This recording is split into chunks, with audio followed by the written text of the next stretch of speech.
Pul və mal mülkünüzdə deyil, ömrünüzdə xəsislik edin deyə buyurur əziz İslam Peyğəmbəri. Pulunuzu, mal mülkünüzü yerli yerində lazımınca ondan istifadə edib xərcləyə bilərsiniz. Yəni bunda xəsislik etməyin. Amma ömrünüzdə, zamanınızda xəsislik edin. Yəni onu kontrollu şəkildə xərcləməyi başarın deyə buyurur əziz İslam Peyğəmbər bizlərə. İnsanın ən dəyərli sərmayəsi, ən dəyərli varlığı, əlində tutduğu ən dəyərli mövcud olan sərmayəsi onun zamanı, ömrüdür. Çünki digər dəyərli şeyləri, maddi məsələləri də bu zamanımızın içində, zamanımızın ərzində qazana bilirik, həyatımıza yığa bilirik. Buna görə də zaman bizim üçün ən dəyərli, ən mühüm məsələlərdən biridir ki, gərək bunda çox diqqətli olaq. Hər şeyi əvəz etmək mümkündür. Hər bir şeyi yerinə yetirmək mümkündür. Rəfdən azalan hər hansı bir malı, rəfdən gedən, mağazindən əksilən hər bir şeyin yerini doldurub yenisini əlavə eləmək, insanlara satmaq mümkündür.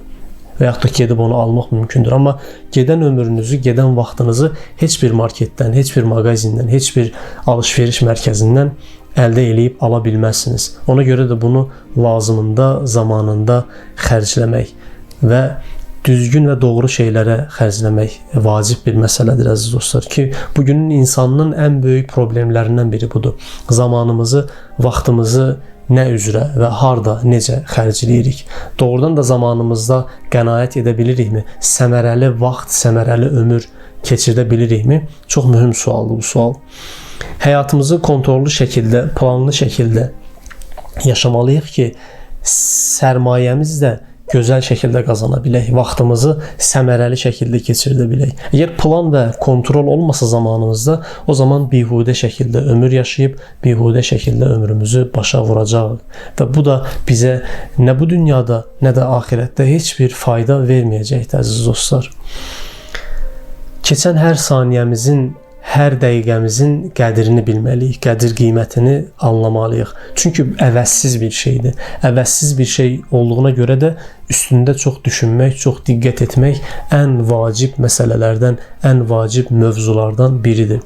Bildiyiniz kimi Ramazan ayında olduğumuza görə də bu ayda daha çox mənəvi və təfəkkür ayı olduğuna görə, mənəviyyat və düşüncə ayı olduğuna görə də insan bu ayda müəyyən vaxtlarda öz zamanı ilə bağlı, öz vaxtı ilə bağlı, ömrü ilə bağlı müəyyən məsələləri, müəyyən işləri daha dərindən düşünüb, daha dərindən əməl etməli, icra etməlidir deyə düşünürəm ki, hər il bizə bu fürsətlər çox az şəkildə verilir. O az fürsətlərdən biri də mübarək Ramazan ayıdır. Ramazan ayında da insan istəsə tutduğu oruç vasitəsilə tərəqqi edə bilər. Tutduğu oruç vasitəsilə hər hansı bir xasiyyətini, hər hansı bir mövcud problemini dəyişə bilər.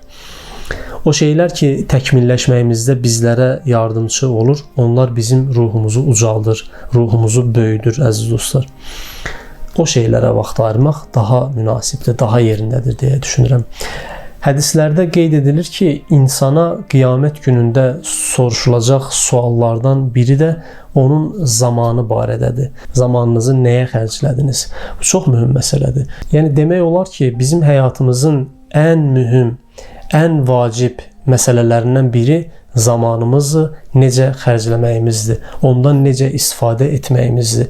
İnsan öz zamanını kontrollu şəkildə, düzgün şəkildə istifadə etsə, yüksəlib uca məqamlara, uca mərtəbələrə, həm biznes sahəsində, həm digər mənəvi məsələlərdə həmin mərtəbələri əldə eləyə bilər.